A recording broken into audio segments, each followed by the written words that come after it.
तो हम वापस आते हैं। यह लेक्चर संख्या 28 है और आज हम दोहरे इंटीग्रल के बारे में बात करेंगे।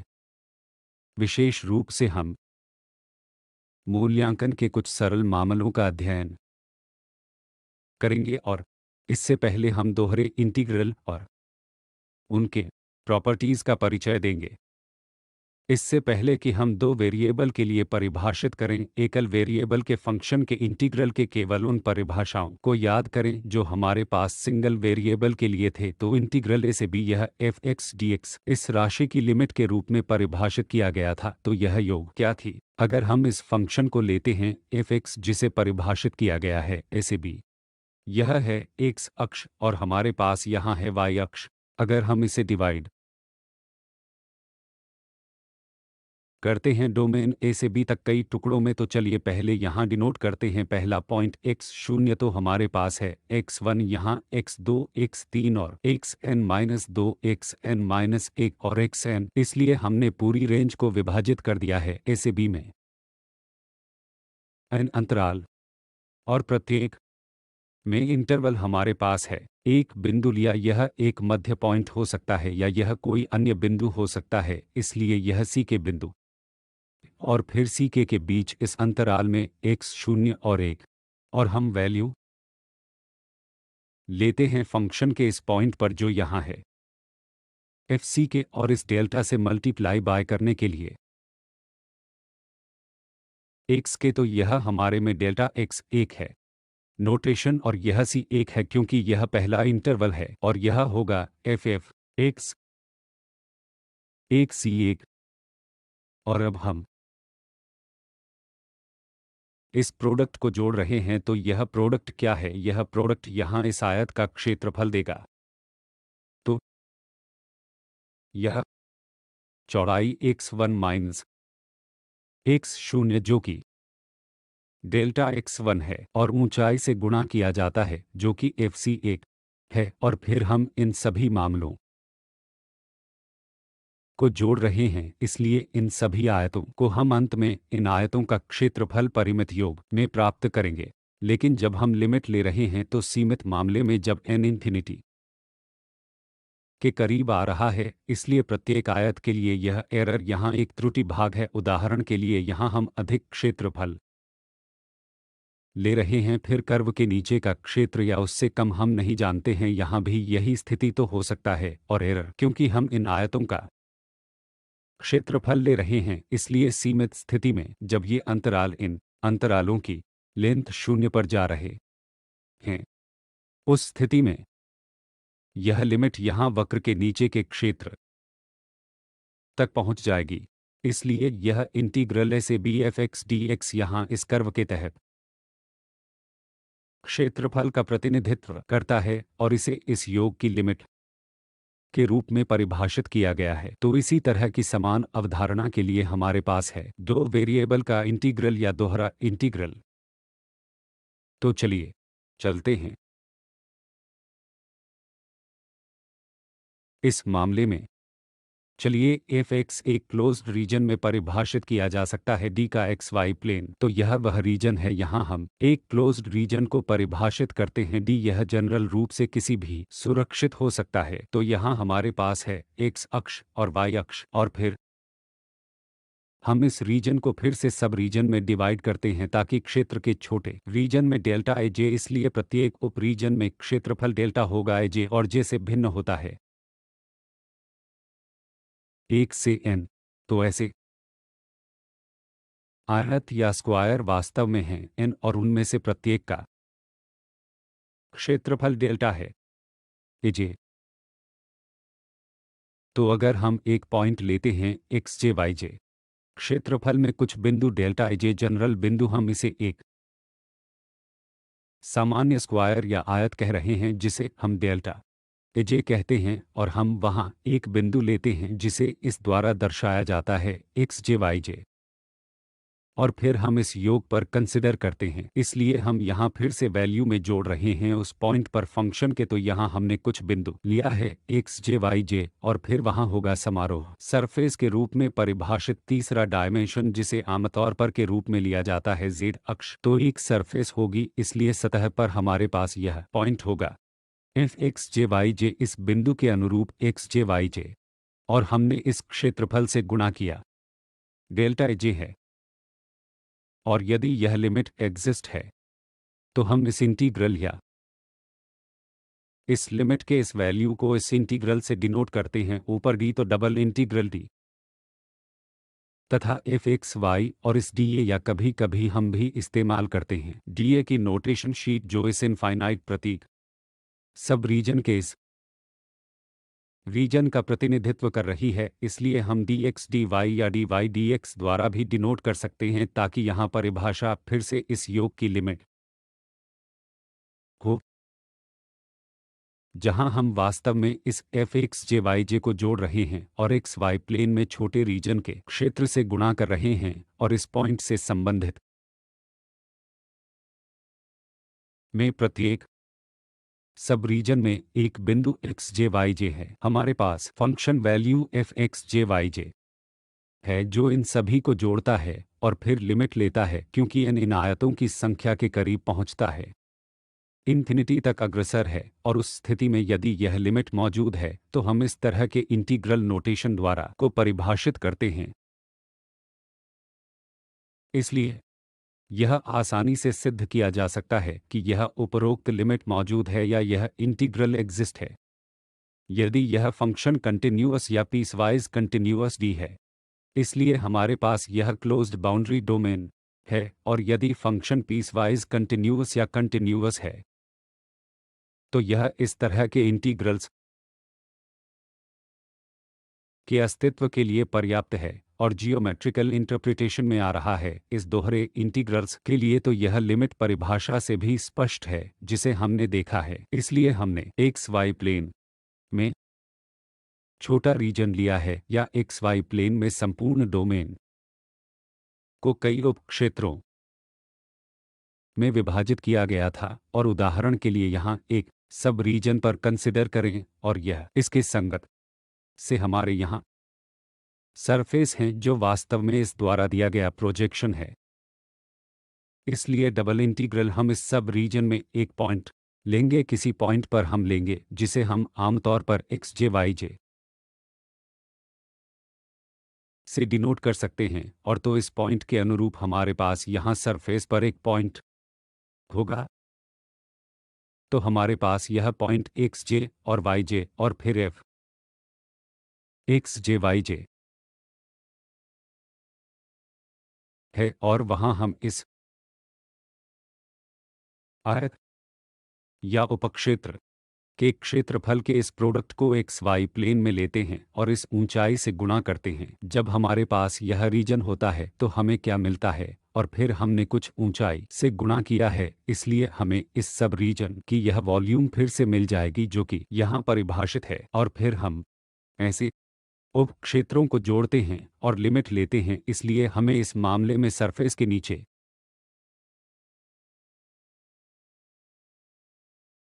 की वॉल्यूम के तहत सिर्फ क्षेत्र मिलेगा। इसलिए यह लिमिट यहाँ है, क्योंकि यह डेल्टा एक्स डेल्टा वाई उदाहरण के लिए यह इस त्रिभुज या सब रीजन का रीजन था, जिसे यहाँ परिभाषित किया गया है, जिसे इस एफ से गुणा किया जाता है। यह इस छोटे उप क्षेत्र का वॉल्यूम देता है, और ऐसे उप क्षेत्रों को हम यहाँ जोड़ रहे हैं और इसे इस इंटीग्रल द्वारा दर्शाया जाएगा, ताकि यह वॉल्यूम का प्रतिनिधित्व करे। और उदाहरण के लिए हमने कहा कि यह एफ एक्स वाई ए के बराबर है, तो अगर हम यहाँ एफ एक्स जे वाई जे सेट करते हैं तो हमें क्या मिलेगा, एक के इक्वल है। इसलिए हम फंक्शन एक लेते हैं तो वही वैल्यू भी क्षेत्रफल देगा, क्योंकि हम मूल रूप से डेल्टा एक्स डेल्टा वाई जोड़ रहे हैं। इसलिए हम इन सभी क्षेत्रों को जोड़ रहे हैं और हमें डोमेन डी का कुल क्षेत्रफल मिलेगा। तो उस स्थिति में डी का क्षेत्रफल, यदि हम उदाहरण के लिए इस एफ को एक मानते हैं, तो क्यों इस डबल इंटीग्रल से हम एक्स वाई प्लेन में डोमेन का क्षेत्रफल प्राप्त कर सकते हैं, या मूल रूप से यह एक्स वाई प्लेन पर उस सरफेस के नीचे वॉल्यूम का प्रतिनिधित्व करता है। ठीक है, तो अब मूल्यांकन भाग के लिए आगे आ रहा है। इससे पहले कि हम मूल्यांकन पर जाएं, आइए सिंगल के समान डबल इंटीग्रल के कुछ प्रॉपर्टीज पर चर्चा करें। इंटीग्रल हमारे पास डबल इंटीग्रल के लिए भी कमोबेश समान प्रॉपर्टीज हैं। इसलिए उदाहरण के लिए हमारे पास यहाँ के को इस फंक्शन एफ एक्स वाई से गुणा किया गया है और उस स्थिति में यह एक कांस्टेंट के है जिससे कि केवल इंटीग्रल बाहर आ सके और तब हमारे पास यह integral D F X Y D A है। इसी तरह हमारे यहाँ जोड़ या दो फंक्शन का अंतर एफ और जी है, तो उस स्थिति में यह इंटीग्रल इस एफ के ऊपर होगा और जी के ऊपर का इंटीग्रल प्लस या माइनस होगा। इसलिए इस डबल इंटीग्रल का एक और प्रॉपर्टी, इसलिए यहाँ यदि हम डोमेन डी पर फंक्शन को नॉन निगेटिव के रूप में लेते हैं और हम इसे यहाँ डी पर इंटीग्रेट कर रहे हैं, तो इस इंटीग्रल का यह वैल्यू भी शून्य से अधिक या उसके इक्वल होगा। इसी प्रकार यदि हमारे दो फंक्शन एफ एक्स वाई हैं जो फंक्शन जी एक्स वाई से बड़े हैं या यह एफ और बड़े मान ले रहा है डोमेन डी पर जी की तुलना में, उस स्थिति में इस जी एफ का इंटीग्रल भी इस जी के इंटीग्रल से बड़ा होगा। तो आखिरी जो हम हैं यहाँ चर्चा कर रहा है, ताकि एडिटेटिव प्रॉपर्टी हो तो हमारे पास यह इंटीग्रल ओवर है डी और यह डोमेन यदि हम दो भागों में टूटते हैं, इसलिए हमारे पास था उदाहरण के लिए यह कुछ डोमेन यहाँ जो डी था और हमने परिभाषित किया है कि मेरा मतलब है कि इसे डोमेन डी एक और फिर डी दो में विभाजित किया गया है। तो उस स्थिति में यह इंटीग्रल ओवर डी हम इस डी एक पर इंटीग्रल लिख सकते हैं और फिर डी दो पर इंटीग्रल, केवल यह रीजन बदल गया है। इसलिए यह डी एक से अधिक है और यह डी दो से अधिक है। इसलिए यह भी एकल इंटीग्रल की कॉमन प्रॉपर्टीज है। इसलिए हमारे पास इन डबल इंटीग्रल के लिए कमोबेश समान प्रॉपर्टीज हैं। अब मूल्यांकन पर आ रहे हैं। इसलिए मूल्यांकन के लिए हमारे पास है, हम पहले को एक साधारण परिदृश्य पर कंसिडर करेंगे। इसलिए उदाहरण के लिए यदि यह एफ एक्स वाई कंटिन्यूअस या परिभाषित है और उस स्थिति में भी बाउंडेड है, तो यह इंटीग्रल इस आयताकार रीजन पर एग्जिस्ट होगा। इसलिए हमने लिया है, हमने अपने आप को आयताकार रीजन तक सीमित कर दिया है। इसलिए एक्स ए से बी तक भिन्न होता है और वाई सी से डी तक भिन्न होता है। तो इस आयताकार क्षेत्र के लिए जो भी है जो इस आकृति में दिया गया है, इसलिए यह आयताकार रीजन एक्स के लिए ए से बी तक है और वाई अक्ष में यह सी से डी तक भिन्न होता है। इसलिए हमारे पास ये कांस्टेंट संख्याएं ए से बी और सी से डी भी हैं। इसलिए यह सबसे सरल मामला है जहां हम कर सकते हैं इस इंटीग्रल को ऐसे अच्छे डोमेन पर परिभाषित, क्योंकि लिमिट स्पष्ट हैं कि एक्स के लिए हम ए बी से भिन्न हैं और वाई की दिशा में हम सी से डी तक भिन्न हैं और लिमिट कांस्टेंट हैं, वे एक दूसरे पर निर्भर नहीं हैं। तो यहाँ इस तरह के एक आयताकार रीजन पर यह इंटीग्रल डी ए के रूप में परिभाषित किया जाएगा।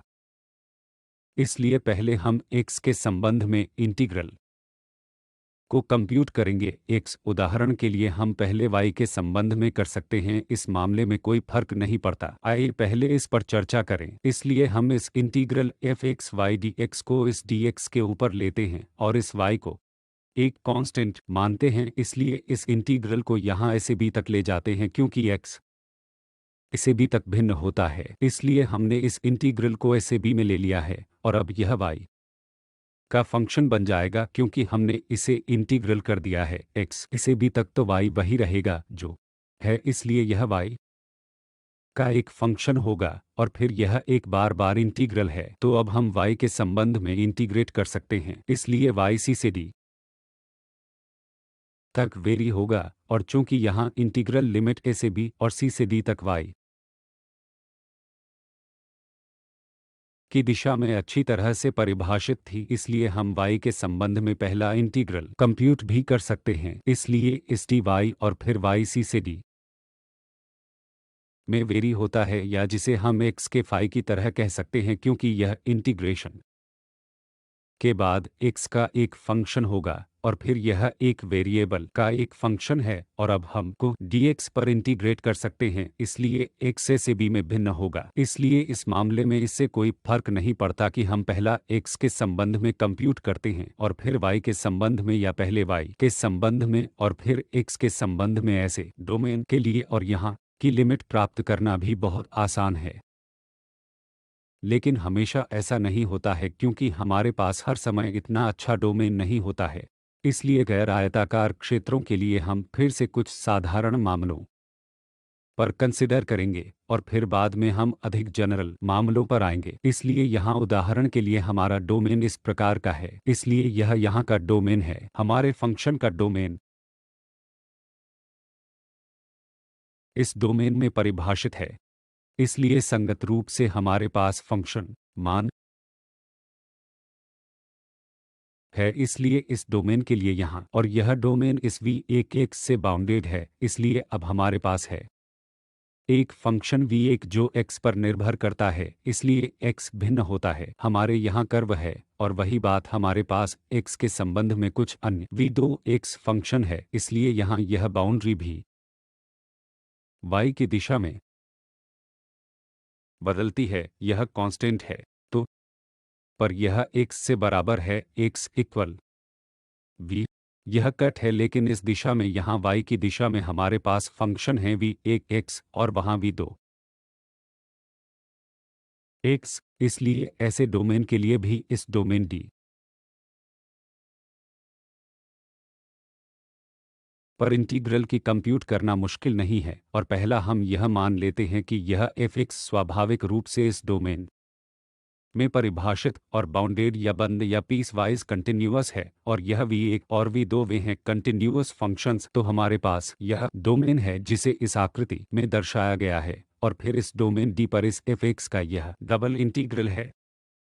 अब हम लेंगे, इसलिए हमें अब इस अनुक्रमण का पालन करना होगा, इसलिए पहले हमें y के संबंध में को इंटीग्रेट करना होगा क्योंकि अब y के संबंध में हमारे पास है, इसलिए इस लिमिट को प्राप्त करने के लिए यह समझने का सबसे आसान तरीका है। इसलिए y के संबंध में y के पैरेलल एक रेखा खींचें और फिर हम देखते हैं कि यह रेखा यहाँ v1x पर अग्रसर करती है और v2x पर निकलती है, इसलिए ये y की दिशा में लिमिट हैं और फिर ऐसी रेखाएं हैं x से जाता है a के बराबर होता है और x तक हर जगह d के इक्वल होता है।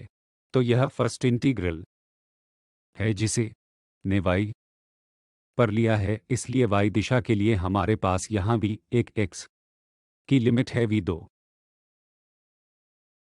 x, इसलिए v1x से v2x y की दिशा में है, इसलिए यह है इंटीग्रल। पहले यह फिर से सिंगल इंटीग्रल पहला है क्योंकि यह x हम नहीं छू रहे हैं, हम y के संबंध में इंटीग्रेट कर रहे हैं और फिर इन लिमिट को भी y1x से v2 क्षमा करें v1x से v2x और फिर को एक बार जब हम इस इंटीग्रल के साथ कर लेते हैं तो हम x के संबंध में इंटीग्रल करेंगे, तो x के लिए अब लिमिट इसे b तक हैं, तो x के लिए लिमिट यहाँ इसे b तक कांस्टेंट हैं, लेकिन आंतरिक इंटीग्रल y के लिए लिमिट x के आधार पर थी, इसलिए v1x से v2x ऐसे डोमेन के लिए स्वाभाविक रूप से हम अनुक्रमण का पालन करेंगे क्योंकि यदि हम दूसरे रास्ते पर जाते हैं कि पहले हम x के संबंध में इंटीग्रेट होते हैं तो एक समस्या होगी क्योंकि हमारे पास इस पूरे इंटीग्रल या पूरे डोमेन का इतना अच्छा प्रतिनिधित्व नहीं है। तो इस मामले में y की यहाँ अच्छी लिमिट हैं v1x से v2x और फिर x के लिए हमारे पास से कांस्टेंट लिमिट हैं a से b, ताकि इस तरह के डोमेन के लिए हमें अनुक्रम का पालन करना चाहिए। और अगर हमारे पास उदाहरण के लिए दिया गया डोमेन है, इस आकृति में यहाँ एक कर्व है जो इस y पर निर्भर करता है, इसलिए हमारे पास इस v2y के लिए v1y है और फिर y में हम c से d तक जा रहे हैं, इसलिए यह पहले वाले की तुलना में बिल्कुल उल्टा है और इस मामले के लिए भी हमारे पास यह f(x) है और y है परिभाषित और परिबद्ध और v1 और v2 निरंतर हैं। तो इस मामले में इस तरह के डोमेन पर इस एफ एक्स वाई का यह इंटीग्रल अब हम पहले एक्स के संबंध में इंटीग्रेट करेंगे। तो इस मामले में अब हम चर्चा करेंगे या हम एक्स के संबंध में पहले लेंगे, इसलिए यहाँ लिमिट के लिए हम इस v1 y से v2 y पर जा रहे हैं और ऐसी रेखाएं अब इस c से भिन्न होंगी, वे c से v जाएंगे ताकि जिस तरह से हम आसानी से गणना कर सकें उसके लिए x और y की लिमिट निर्धारित करें। और इस मामले में पहला इंटीग्रल, जैसा कि मैंने कहा, हम x के संबंध में गणना करेंगे, इसलिए x के लिए हमारे पास v1 y से v2 y है, हमारे पास v1 y और v2 y है, और एक बार हमारे पास यह इंटीग्रल है जो y का फंक्शन होगा, इसलिए हम y के संबंध में इंटीग्रेट करेंगे और y लिमिट c से d होगी। तो इस मामले में फिर से हमें यह देखना होगा कि अब कौन सा सुविधाजनक है, इसलिए हमारे पास यह है। पहले हमें x के संबंध में इंटीग्रल प्राप्त करने की आवश्यकता है क्योंकि यह लिमिट प्राप्त करना अब जितना आसान है, और y के लिए हम c से d तक की लिमिट रखेंगे। इसलिए इस मामले में भी हमने देखा है कि हम आसानी से इंटीग्रल का मूल्यांकन कर सकते हैं क्योंकि एक बार जब हमारे पास ये लिमिट हो जाती हैं तो हम सिंगल इंटीग्रल पर वापस जा रहे हैं जिसका हम मूल्यांकन करना जानते हैं। तो आइए यहाँ उदाहरण पर चलते हैं। इसलिए पहला उदाहरण, हमारे पास यह इंटीग्रैंड एक्स वाई है और एक्स प्लस वाई डी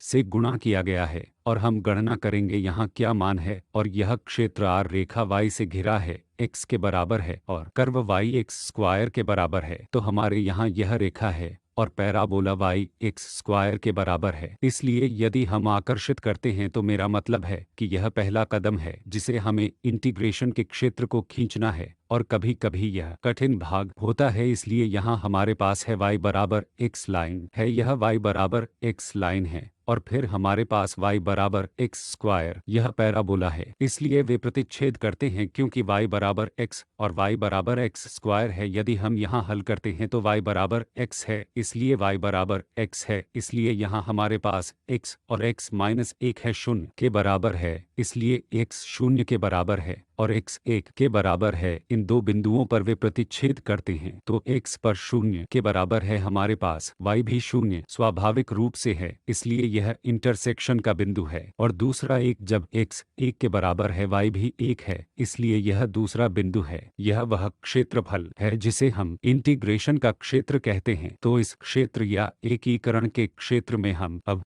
दिए गए फंक्शन एक्स वाई को x प्लस वाई से गुणा करेंगे और यह डी है। इसलिए ऐसा होने पर हमारे पास संभावनाएं हैं कि हम पहले y के संबंध में इंटीग्रल लेते हैं, इसलिए y के संबंध में इंटीग्रल लेते समय हम y के संबंध में लेंगे। इसलिए हम यहाँ y के समानांतर एक रेखा खींचेंगे।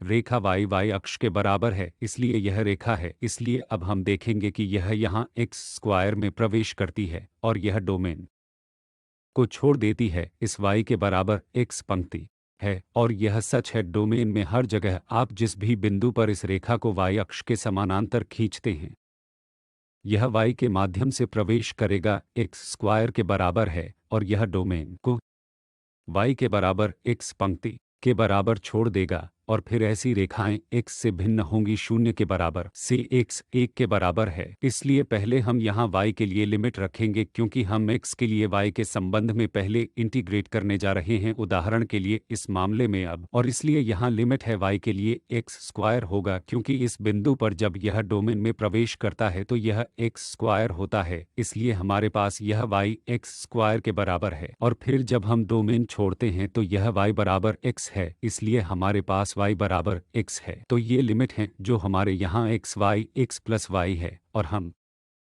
dy के संबंध में एकीकृत करेंगे ताकि एक बार हम इसे इंटीग्रेट कर सकें तो हमें x के संबंध में इंटीग्रेट करना होगा। और x लिमिट स्पष्ट हैं क्योंकि ये रेखाएं जो हमने यहाँ खींची हैं वे x से जा रहे हैं, 0 के बराबर है, x 1 के बराबर है, और फिर हम पूरे डोमेन की अदला बदली कर रहे हैं। तो यहाँ x से बराबर 0 से x 1 के बराबर है, ये x के लिए लिमिट हैं, तो x 0 के बराबर है से x 1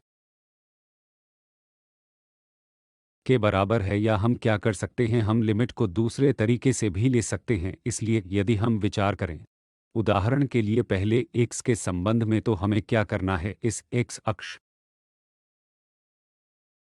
के समानांतर एक रेखा खींचना है और यह रेखा y पर प्रवेश कर रही है, x के बराबर है, और को छोड़कर यह क्षेत्र y पर x स्क्वायर के बराबर है, यह पैराबोला। इसलिए यहाँ प्रवेश करते समय हम x की लिमिट निर्धारित कर रहे हैं, इसलिए यहाँ x बराबर y है जो कि प्रवेश बिंदु है, तो x बराबर y है जो कि एक लिमिट है और यह पर छोड़ रहा है, इसलिए यहाँ इसमें से y बराबर x स्क्वायर है, हम x बराबर स्क्वायर रूट y ले सकते हैं। इसलिए हम यहाँ डोमेन को x पर छोड़ रहे हैं जो स्क्वायर रूट y के बराबर है, इसलिए ये अब x के लिए लिमिट हैं और अब ऐसी रेखाएं इस y से भिन्न होंगी 0 के बराबर, y a के बराबर है, तो यह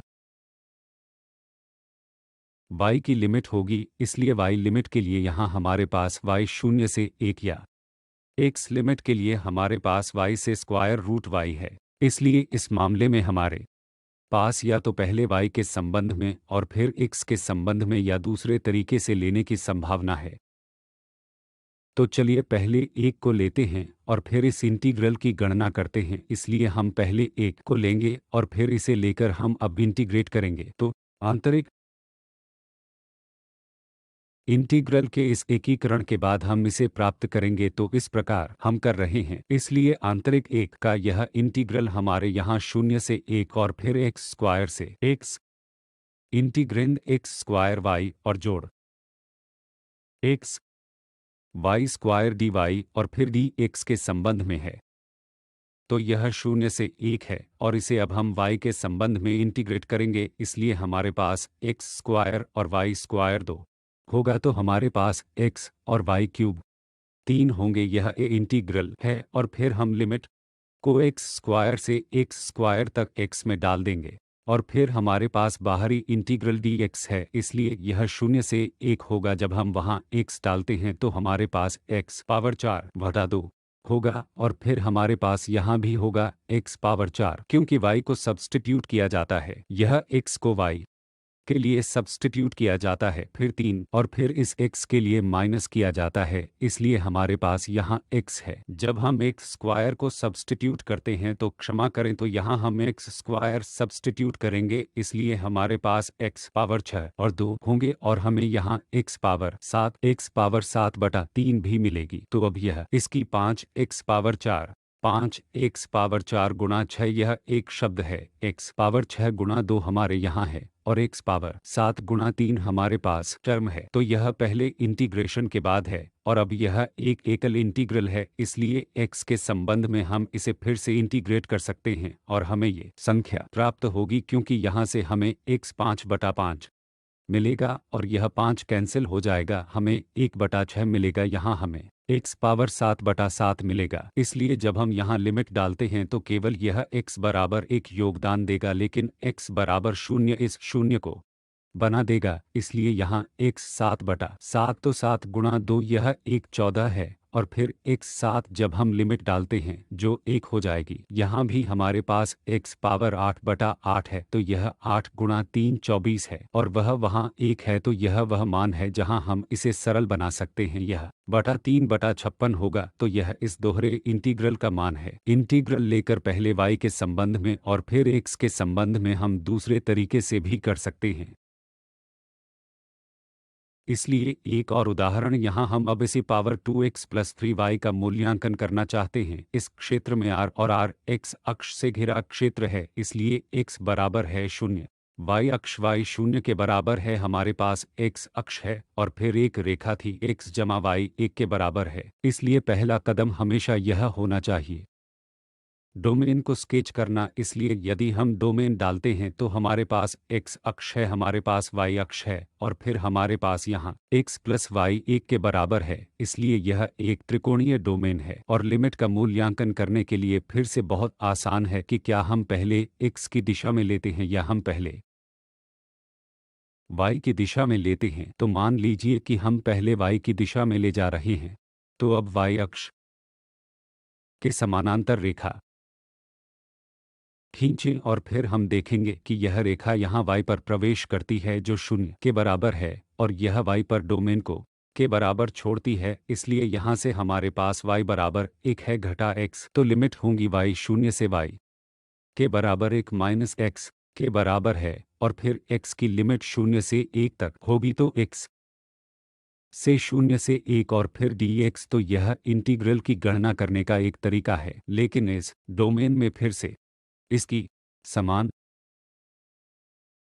लिमिट हम प्राप्त कर सकते हैं जब हम पहले x के संबंध में इंटीग्रेट करते हैं। तो x के संबंध में पहले इंटीग्रेट करने के लिए हमारे पास x के लिए लिमिट होंगी, इसलिए हम इस x अक्ष के समानांतर एक रेखा खींचेंगे और जो यहाँ प्रवेश करती है x 0 के बराबर है और यहाँ इस पंक्ति पर जाती है जहाँ x का मान है अब 1 माइनस y होगा, तो x यहाँ से 1 माइनस y होगा और फिर हम y के संबंध में इंटीग्रेट कर सकते हैं, इसलिए y 0 से 1 तक जाएगा, इसलिए y 0 से 1 हो जाएगा और फिर या तो हम फर्स्ट इंटीग्रल या दूसरी गणना करने के लिए ले सकते हैं। तो चलिए पहले वाले को लेते हैं, इसलिए इसे यहाँ 0 से 1 माइनस x पर ले जाना और यह x 0 से 1 हो जाता है, इसलिए हम इसे y के संबंध में आंतरिक इंटीग्रेट करेंगे, इसलिए हमारे पास यहाँ e है पावर 2x और फिर e पावर 3y हमारा इंटीग्रंट है, इसलिए हम y के संबंध में इंटीग्रेट कर रहे हैं, जिसका अर्थ है कि 1 माइनस x dy आंतरिक 1 के इस इंटीग्रल के बाद तो यहाँ मिलेगा e पावर 2x इस y के संबंध में कांस्टेंट है और e पावर 3y 3 से e पावर 3y बन जाएगा और फिर यह लिमिट 0 से 1 माइनस x, इसलिए जब हम यहाँ ऊपरी लिमिट डालते हैं तो हमें e पावर 3 माइनस 3x और फिर माइनस 1 यहाँ और e पावर 2x मिलेगा। तो यह पहला आंतरिक इंटीग्रल है और अब हम को भी इंटीग्रेट कर सकते हैं क्योंकि एक ही सरल इंटीग्रल है, तो हमें यहाँ मिलेगा 1/3 और फिर माइनस 3 स्क्वायर बटा 2 प्लस e क्यूब और प्लस आधा होगा। जब हम इस सरल इंटीग्रल को इंटीग्रेट करेंगे तो हम गुणा कर सकते हैं यहाँ e पावर 2x, तो हमें e पावर 3 माइनस x और फिर माइनस यहाँ e पावर 2x मिलेगा, जिसे हम इंटीग्रेट कर सकते हैं और लिमिट 0 और 1 रख सकते हैं और हमें यह संख्या यहाँ मिलेगी। इसलिए जब हमारे पास आयताकार त्रिभुज जैसा सरल डोमेन होता है या जिसे हमने देखा है जो रेखा और परवलय से घिरा होता है, तो इन मामलों में पहले x के संबंध में और फिर y के संबंध में या पहले y के संबंध में लिमिट ज्ञात करना और फिर x के संबंध में किसी भी तरह से लिमिट प्राप्त करना आसान है और हम इस दोहराए गए सिंगल इंटीग्रल द्वारा इंटीग्रल का मूल्यांकन कर सकते हैं। तो निष्कर्ष यह है कि हमने डबल इंटीग्रल की परिभाषा भी देखी है और जो वॉल्यूम का प्रतिनिधित्व करता है, या यदि हम कहते हैं कि यह फंक्शन एक है तो यह डोमेन D के क्षेत्र का भी प्रतिनिधित्व कर सकता है। आमतौर पर बहु इंटीग्रल का मूल्यांकन करने वाला पहला सबसे कठिन हिस्सा इंटीग्रेशन के लिमिट का पता लगाना है, लेकिन मामलों में जिन पर हमने आज विचार किया है वे थे सरल ज्योमेट्री और हम आसानी से इंटीग्रेशन की लिमिट पा सकते हैं। और इस इंटीग्रेशन के क्षेत्र का स्केच महत्वपूर्ण है क्योंकि क्षेत्र को स्केच किए बिना हम डोमेन की लिमिट का अनुमान नहीं लगा सकते हैं। तो ये वे संदर्भ हैं जिनका उपयोग इन व्याख्यान को तैयार करने के लिए किया गया था और आपका बहुत बहुत धन्यवाद।